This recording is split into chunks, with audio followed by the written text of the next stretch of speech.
कभी फुर्सत मिले तो पढ़ना मुझे, मैं तुम्हारी बेमिसाल उलझनों का समाधान हूँ। जी हाँ, मैं भारत का संविधान हूँ। प्रणाम, मैं शिवम यादव छत्तीसगढ़ की संस्कार हानि का प्रतिनिधित्व करते हुए आज छत्तीसगढ़ की राजधानी की पावन धरातल पर आज के महत्वपूर्ण विषय भारतीय संविधान की 75 वर्ष की यात्रा पर विचार अभिव्यक्ति हेतु उपस्थित हूँ।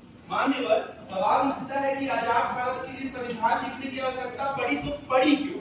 क्योंकि जिस देश के औपनिवेशिक चंगुल से निकलकर हमने स्वतंत्रता हासिल की और स्वतंत्र भारत का संविधान लिखा, उस ब्रिटेन के पास संविधान है ही नहीं। महोदय, इस सवाल का जवाब हमें संविधान की प्रस्तावना से मिलता है। हम भारत के लोग, we the people of India, भारतीय संविधान की प्रस्तावना का पहला वाक्य भर नहीं है।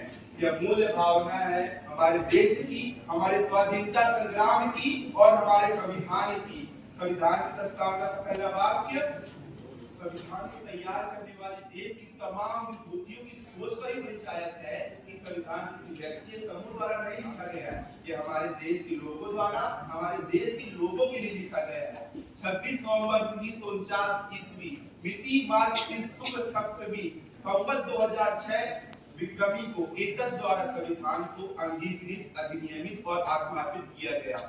यह विश्व के किसी भी सबकवि देश का सबसे लंबा लिखित संविधान है, जिसका निर्माण 2 वर्ष 11 माह 18 दिन में हुआ।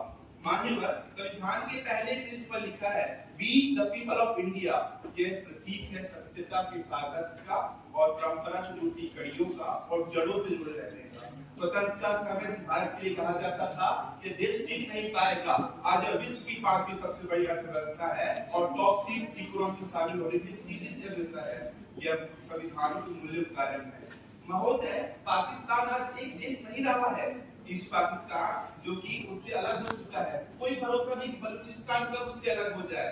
यूगोस्लाविया के 6 देश बन चुके हैं, यूगोस्लाविया के 2 हिस्से हो चुके हैं, यूएसएसआर के 15 हिस्से हो चुके हैं। मान्यवर, भारत आज भी एक ही है। यह श्रेय है हमारे संविधान का। आजादी के समय नागालैंड भारत से अलग होने का प्रयास कर रहा था। मेघालय में, मिजोरम में बहुत सी विवाद हुए, किंतु आज भी वो भारत में शामिल है। ये हमारे संविधान के मूल्य के कारण हुआ है।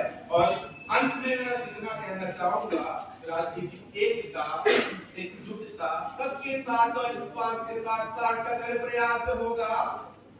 युवाओं के नेतृत्व में सतत भारत भविष्य की ओर अग्रसित होते होते होते एक दिन पुनः विश्व गुरु का किताब भारत के पास होगा। जब तक सूरज चांद रहे तब तक संविधान रहे। जय जवान, जय किसान, जय जय जय संविधान।